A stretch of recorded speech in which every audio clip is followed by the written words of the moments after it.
मुर्गी पहले आई या अंडा। चंदनपुर गांव में ऐसे कई किसान थे जिनके खेतों में कुआं नहीं था और वो पानी के लिए दूसरे किसानों को पैसे दिया करते थे। उन्हीं में से एक था आनंद। ये ले भाई जगदीश, तेरे इस महीने के पैसे। जगदीश पैसे गिन ही रहा था कि उसने बोला, अरे भाई, तू कब तक यूं पैसे देकर पानी खरीदता रहेगा? क्या करूं भाई, मेरे पास अपना खुद का कुआं कहाँ है और कुआं खुदवाने के लिए पैसे भी नहीं है। तो तू मेरा कुआं खरीद लेना। वैसे भी मेरा कुआं तेरे खेतों के नजदीक है और मैं इसका ज्यादा इस्तेमाल भी नहीं करता। तू सच में अपना कुआं बेचना चाहता है? हाँ, अगर तुझे खरीदना है तो मुझे 10,000 दे दे और ये कुआं तेरा। 10,000?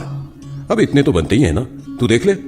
अगर तुझे खरीदना है तो बोल दे, वरना मैं किसी और ग्राहक को ढूंढ लेता हूं। अरे नहीं भाई, नहीं, मैं 1-2 दिन में तुझे पैसे दे दूंगा। ठीक है आनंद। आनंद घर गया और उसने कुआं खरीदने की बात अपनी पत्नी सरिता को बताई। सोच रहा हूं हमारी दोनों बकरियों को बेचकर आनंद को पैसे दे दूं कुएं के लिए। बकरियों को बेचने से अच्छा आप मेरी अंगूठी गिरवी रख दीजिए। अरे नहीं सरिता, ये तेरी माँ की है, मैं ये कैसे ले सकता हूँ? अरे सोना ऐसे वक्त के लिए ही तो बनाते हैं ना, और मैं बेचने को थोड़ी कह रही हूँ। आप गिरवी रख दीजिए, जब पैसे आएंगे तो हम छुड़वा लेंगे। ठीक है। सरिता ने आनंद को अंगूठी दे दी। वो अंगूठी गिरवी रखकर आनंद ने जगदीश को पैसे दे दिए। ठीक है भाई, आज से ये कुआं तेरा हुआ। धन्यवाद भाई। उस दिन आनंद ने खुशी खुशी खेतों में काम किया और शाम में जब वो घर पहुंचा तो उसकी साली नीलिमा घर आई हुई थी। जीजा जी, कैसे हैं आप? बहुत अच्छा हूँ, और तू बता, तू कैसी है नीलिमा? बहुत अच्छी हूँ।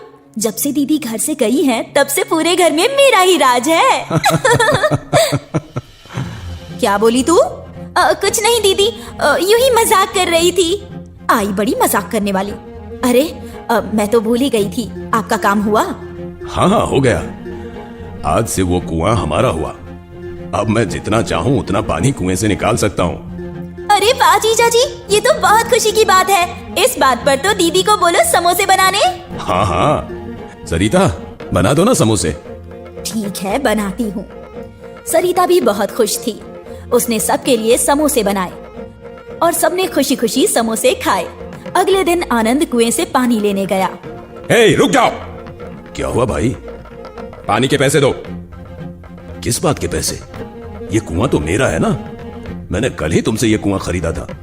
तुमने मुझसे कुआं खरीदा था पर अंदर का पानी नहीं। अगर तुम्हें पानी चाहिए तो पैसे दो। क्या? पर ये तो सरासर धोखा है। अच्छा, अब पंचायत ही तुम्हारा फैसला करेगी। चलो पंचायत। आनंद और जगदीश दोनों मुखिया जी के पास आए और दोनों ने अपनी अपनी बात रख दी। कुछ गांव वाले भी इकट्ठा हो गए थे। आनंद की पत्नी और उसकी साली भी वहां पहुंच चुकी थी। कुआं मैंने आनंद को जरूर बेचा है, पर उसके अंदर का पानी अब भी मेरा है। अगर उसे पानी चाहिए तो मुझे पैसे देने होंगे। ये तो धोखा है मुखिया जी। ये गलत बात है जगदीश, तुम आनंद को धोखा नहीं दे सकते। ये धोखा नहीं है, व्यापार है, व्यापार। मुखिया जी को समझ नहीं आ रहा था कि वो क्या बोले। गांव वाले भी परेशान थे। तभी आनंद की साली नीलिमा सामने आई। जगदीश भैया, आपके बोलने के हिसाब से कुआं आनंद जीजू का है और पानी आपका, बराबर? हाँ, बराबर। तो जगदीश भैया, तो आप अपना सारा पानी कुएं में से ले लीजिए, क्योंकि कुआं तो आनंद जीजू का है ना। क्या? और अगर आप पानी आनंद जीजू के कुएं में ही रखते हैं तो आपको उन्हें किराया देना होगा हर महीने। नीलिमा की चतुराई सुनकर जगदीश के साथ साथ सारे गांव वाले अचंभे थे। जगदीश समझ गया था कि वो फंस चुका है और उसने हार मान ली। ना मुझे वो कुआं चाहिए और ना उसका पानी, वो दोनों तुम ही रखो आनंद। इतना बोलकर जगदीश तमतमाता हुआ वहाँ से चला गया। वाह चुटकी, तुमने तो कमाल ही कर दिया। धन्यवाद काका। आनंद और सरिता ने भी नीलिमा का धन्यवाद किया और उस दिन से आनंद को कुआं और पानी दोनों मिल गए। इस घटना को अभी कुछ ही दिन बीते थे कि जगदीश आनंद के घर कुछ लोगों के साथ आया। तुम यहाँ क्या कर रहे हो? अरे जो हुआ उसे भूल जाओ। आज मैं यहाँ एक शुभ कार्य के लिए आया हूँ। कैसा शुभ कार्य? ये मेरे साथ जो है वो है पंडित त्यागी जी। ये हमारे राज्य के मशहूर विद्वान हैं। बहुत कीर्ति है इनकी। बड़ा घर, जमीन, जायदाद और भी बहुत कुछ है। ये सब तो ठीक है, पर इन्हें हमसे क्या काम है? ये अपने इकलौते बेटे के लिए लड़की ढूंढ रहे हैं। शर्त ये है कि बहू बहुत ही बुद्धिमान हो, और मुझे लगा तेरी साली इनकी बहू बनने के योग्य है। रिश्ते की बात सुनकर आनंद और सरिता के चेहरे पर मुस्कान आ गई, पर नीलिमा समझ चुकी थी कि दाल में कुछ काला है। भला कोई अपनी बेइज्जती के बाद मेरे लिए रिश्ता ला सकता है क्या? ये जरूर मुझसे बदला ले रहा है। खैर, मैं भी नीलिमा हूँ, देख लूंगी। अरे आइए आइए, बैठिए। सरिता, थोड़ा जलपान का इंतजाम करो। सरिता ने मेहमानों को चाय वगैरह दिया और फिर बातचीत शुरू हुई। वैसे तो हमने कई लड़कियां देखी हैं, पर एक भी लड़की इतनी बुद्धिमान नहीं मिली कि जो हमारे बेटे के साथ विवाह के योग्य हो। पर जगदीश ने तुम्हारी साली की बहुत प्रशंसा की है, इसलिए हम यहाँ चले आए। बहुत अच्छी बात है। हम लड़की से बात करना चाहते हैं। नीलिमा सामने आकर बैठ गई। बेटी, तुम्हारे पास दो विकल्प हैं। या तो हमारे 100 सरल प्रश्नों का उत्तर दो, या तो हमारे एक कठिन प्रश्न का उत्तर दो। तुम्हें जो विकल्प पसंद है बता दो। नीलिमा ने थोड़ा सोचा। आप हमसे कठिन प्रश्न पूछिए। नीलिमा का जवाब सुनकर आनंद और सरिता थोड़े घबरा गए। वहीं जगदीश मन ही मन खुश हुआ। अब आएगा मजा। आज सबके सामने इस लड़की का भी मजाक उड़ेगा। मेरा बदला पूरा हो जाएगा। जैसी तुम्हारी इच्छा बेटी। अब तुम्हें हमारे केवल एक कठिन प्रश्न का उत्तर देना होगा। जी। तो हमारा प्रश्न ये है कि पहले मुर्गी आई या अंडा? प्रश्न सुनकर सरिता ने माथा पकड़ लिया। आनंद भी उलझन में था, क्योंकि ये गुत्थी तो अब तक सुलझी ही नहीं थी। शायद ही कोई होगा जिसे पता होगा कि पहले मुर्गी आई या अंडा। पर न जाने क्यों नीलिमा के चेहरे पर मुस्कान थी। उसने तुरंत उत्तर दिया, मुर्गी पहले आई। अच्छा, वो कैसे भला? आपने कहा था कि हमें बस एक ही प्रश्न का उत्तर देना है। ये तो आपका दूसरा प्रश्न हुआ ना ससुर जी? पंडित त्यागी काफी देर तक हंसते रहे। तुम तो सच में बहुत बुद्धिमान हो बेटी। मुझे तुम्हारी जैसी ही बुद्धिमान बहू चाहिए थी। तुम मेरे बेटे के लिए सर्वोत्तम संगिनी हो। आनंद जी, तो ये रिश्ता तय रहा। आपकी साली मेरे घर की बहू बनेगी। ये सुनकर सरिता और आनंद बहुत खुश हुए। अरे सरिता, सबका मुंह मीठा करवाओ। सरिता ने सबको मिठाई खिलाई और नीलिमा मिठाई जगदीश के पास ले गई। लीजिए जगदीश भैया, आपके मंसूबों पर तो पानी फिर गया। कम से कम मिठाई खाकर ही अपना मन बहला लीजिए। जगदीश ने जबरदस्ती मिठाई उठाई और न चाहते हुए भी मुस्कुराते हुए मिठाई खाई। जगदीश जल भुन रहा था। उसके बदले का सपना सपना ही रह गया। कुछ महीनों बाद नीलिमा की शादी पंडित त्यागी के बेटे से हो गई और अब वो अपने बड़े से घर में रानी की तरह रहती थी। अब जब जगदीश उसे देखता था तो वो खुद को कोसता था, पर अब उसमें वो हिम्मत नहीं थी कि वो नीलिमा से अपनी बेइज्जती का बदला ले सके। 2 बार मुंह की जो खा चुका था। नीलिमा थी तो बहुत बुद्धिमान और उसने बुद्धिमानी से अपनी जिंदगी संवार दी। बुढ़िया बनी ज्योतिषी। गांव में सबसे चालाक अगर कोई है तो वो हंसाबेन है। हंसाबेन के बाल उन्होंने धूप में सफेद नहीं किए। हंसाबेन को अच्छे से पता था कब किसका कैसे फायदा उठाना है। एक दिन की बात है, हंसाबेन नदी के रास्ते से गुजर रही थी। तभी उनका ध्यान भीकू पर गया। भीकू नदी में पत्थर फेंक रहा था। क्या हुआ रे भीकू, तू यहाँ क्यों बैठा है? अब क्या बताऊं हंसा दादी, कल ही जेल से छूटा हूँ। ये नया इंस्पेक्टर बहुत कड़क है। बोल रहा था अगर उसने अगली बार मुझे चोरी करते हुए पकड़ा तो 3 साल के लिए जेल में डाल देगा। कैसा जमाना आ गया है दादी। अब भला चोर चोरी ना करे तो क्या करे? तेरा भी सही है, लेकिन तू कोई काम क्यों नहीं ढूंढ लेता? कोशिश की थी दादी, पर जहां भी काम करता हूँ अपनी इस चोरी की आदत की वजह से कुछ ना कुछ चुरा लेता हूँ और फिर लोग मुझे मारकर भगा देते हैं। अरे रे रे रे, बहुत बुरा हुआ तेरे साथ। अब तू क्या करेगा? क्या करूं? अब मेरे पास मरने के सिवा कोई रास्ता नहीं बचा है दादी। अरे रे रे रे, ऐसा कुछ मत बोल। मैं हूं ना, तू मेरे लिए काम कर। सच्ची? आप मुझे काम देंगी? हाँ, और हम दोनों अमीर बन जाएंगे। वो कैसे दादी?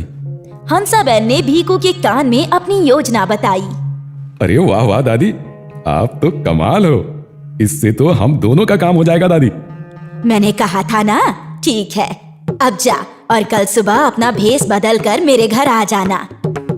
हाँ हाँ दादी, आ जाऊंगा ना। अगली सुबह हंसाबेन साध्वी की साड़ी पहनकर तैयार बैठी थी। उन्होंने अपनी पुरानी कुछ कौड़ियां निकाल रखी थी। तभी भीकू भगवे कपड़े पहनकर उनके घर आया। प्रणाम हंसा दादी। ज्योतिषी हंसा बोल। मुझसे भूल हो गई। प्रणाम ज्योतिषी हंसा दादी, आज्ञा दीजिए, मुझे क्या करना है? यहाँ हंसाबेन ने भीकू के कान में कुछ कहा और भीकू दौड़कर चला गया। कुछ देर बाद भीकू लौटा। मैंने सब कुछ छुपा दिया। वाह, अब आएगा ना मजा। अब क्या करना होगा? कुछ नहीं, इंतजार कर। कुछ घंटों बाद हंसाबेन अपने शिष्य के साथ गांव में घूमने निकली। ये क्या रूप बना लिया है हंसा काकी? अरे अज्ञानी, बहुत महान है ये ज्योतिषी हंसा। ऐसा क्या महान काम किया इन्होंने? अरे अज्ञानी, तू नहीं जानता ज्योतिषी हंसा की शक्तियों के बारे में। बहुत महान है ये। अभी कल ही भारत के प्रधानमंत्री की पसंदीदा पेन खो गई थी। ज्योतिषी हंसा ने अपने कौड़ियों से उस पेन का पता लगाया और आज प्रधानमंत्री उसी पेन से विदेशी डील साइन कर रहे हैं। क्या सच में? तुम भी ना हंसा बहन, लगता है तुम्हारे पास कोई काम धंधा नहीं है, इसीलिए ज्योतिषी बन गई। तुमसे खुद की गई ढूंढी नहीं जाती और तुम प्रधानमंत्री की पेन ढूंढोगी। तभी रमन रोते हुए वहां आया।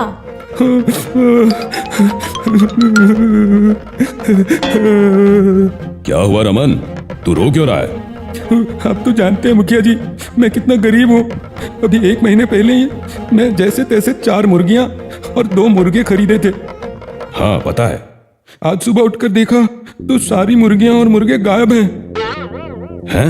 ये तो अजीब बात है। गांव में भला मुर्गी चोर कौन हो गया? मुझे तो लगता है किसी ने मेरी मुर्गियों को पकड़कर खा लिया। अरे अरे, रो मत रमन, मैं हूं ना। आपके होने से मुझे क्या, मुझे तो मेरी मुर्गी और मुर्गियाँ चाहिए। मेरा मतलब है मैं तेरी मुर्गियाँ ढूंढ सकती हूँ। क्या सच्ची? हाँ। हंसाबेन ने जमीन पर लकड़ी से एक तारा बनाया और फिर अपनी कौड़ियों को फेंका। रमन, तेरी मुर्गियाँ जिंदा है और सही सलामत है। लगता है तूने सुबह उन्हें खुला छोड़ दिया था। लेकिन अब वो कहाँ है? मेरी कौड़ियाँ बता रही है कि वो चलते चलते नदी के पास गई है। रमन दौड़ते हुए नदी के पास गया। उसे उसकी सारी मुर्गियाँ दिखी। वो खुश हो गया और तुरंत उन्हें पकड़कर हंसाबेन के पास लौट आया। धन्यवाद हंसा काकी, आपने मेरी मुर्गियाँ ढूंढ दी। मैं तो इन्हें जिंदा देखने की उम्मीद ही खो चुका था। अगर कुछ घंटे और बीत जाते ना तो जंगली कुत्ते तेरी इन मुर्गियों को खा लेते। ज्योतिषी हंसा दादी की जय। इन्हें भूत भविष्य वर्तमान सबका ज्ञान है। आओ आओ और अपनी सारी समस्याओं का समाधान पाओ। ये चमत्कार देखकर गांव वाले टूट पड़े। मेरी तो शादी की अंगूठी चोरी हो गई है हंसा काकी। अगर मेरी पत्नी को पता चला ना, वो मेरा ऐसा हाल करेगी कि अस्पताल वाले भी मेरी मरम्मत नहीं कर पाएंगे। मेरी अंगूठी ढूंढ दो हंसा काकी। अंगूठी तो मिल जाएगी, पर पहले दक्षिणा रखो, 501 रुपये। बस ये लो। किशोर ने भीकू को 501 रुपए दिए और फिर हंसाबेन ने फिर से जमीन पर लकड़ी से तारा बनाया और कौड़ियां फेंकी। दिखी क्या? मेरी अंगूठी दिखी क्या? हाँ हाँ, दिख गई। तुम्हारे बिस्तर के बगल में एक अलमारी है ना? हाँ हाँ, उस अलमारी में सामने ही रखी है। अभी देखता हूँ। किशोर दौड़ते हुए घर गया और अलमारी से अंगूठी लेकर वापस लौटा। वाह हंसाबेन, आप तो महान है। महान ज्योतिषी हंसाबेन की जय। फिर क्या, हंसाबेन के घर के बाहर दरबार लग गया। हंसाबेन हर किसी को उनकी खोई हुई चीजें ढूंढ कर देने लगी और लोग बार बार उन्हें पैसे देने लगे। पर ये बात हंसाबेन की बहन विमला को हजम नहीं हो रही थी। दीदी ने ज्योतिषी कहाँ से सीखी? इन्हें तो ठीक से गणित तक नहीं आती। ज्योतिषी कैसे आएगी? जरूर दाल में कुछ काला है। मुझे सच का पता लगाना ही होगा। विमला बहन हंसाबेन पर नजर रखने लगी और विमला बहन ने देखा कि हंसाबेन भीकू के कान में कुछ बोलती थी और फिर भीकू दौड़ कर जाता था। विमला बहन ने देखा कि भीकू ने मुखिया जी के घर से उनकी घड़ी चुरा ली और फिर उस घड़ी को विमला बहन के घर में छुपा दिया। अच्छा, तो मुझे फंसाना चाहती हो? आज तो मैं आपको सबक सिखा कर ही रहूंगी। विमला बहन ने वो घड़ी उठाई और जब हंसा बहन सो रही थी तो उस घड़ी को उनकी बैठक के नीचे छुपा दिया। अगली सुबह मुखिया जी रोते हुए हंसा बहन के पास आए। क्या हुआ मुखिया जी, तुम रो क्यों रहे हो? हंसा काकी, मेरी पिताजी की घड़ी मेरे खानदान की निशानी चोरी हो गई। अरे फिक्र मत करो, चाहे चोर जो भी हो उसका पर्दाफाश करके ही रहूंगी। ढूंढिए ढूंढिए हंसा काकी, मेरी घड़ी ढूंढ दीजिए। हंसा बहन ने कौड़ियां फेंकी। तुम्हारा अंदाजा सही था, तुम्हारी घड़ी चोरी ही हुई है। कौन है चोर? बताइए, आज उसे इस गांव से निकाल बाहर फेंकूंगा। हंसा बहन ने सामने इशारा किया। चोर कोई और नहीं बल्कि मेरी बहन विमला है। क्या? और तुम्हारी घड़ी उसकी पलंग के पास है। जाओ खुद अपनी आंखों से देखो। मुखिया जी अपनी खानदानी घड़ी को खोजने लगे। पलंग के पास, अलमारी में, पलंग के नीचे, उन्होंने सारा घर खोज लिया पर उनकी घड़ी उन्हें नहीं मिली। इसीलिए वो हंसा बहन के पास वापस लौटे। मेरी घड़ी वहां नहीं है, आपने गलत बताया और बेफिजूल में ही मैंने विमला काकी पर शक किया। ऐसा कैसे हो सकता है? क्षमा कर दीजिए विमला काकी, हंसा काकी की बातों में आकर मैंने आप पर शक किया। कोई बात नहीं मुखिया जी, वैसे मुझे भी ज्योतिषी विद्या आती है, वो भी दीदी से अच्छी। मैं आपकी घड़ी जरूर ढूंढ निकालूंगी। सच्ची? हाँ। विमला बहन ने जमीन पर पड़ी कौड़ियां उठाई और कुछ गणित किया। आपकी घड़ी तो इसी घर में है। इसी घर में? कहाँ? दीदी जहाँ बैठी है उस बैठक के नीचे।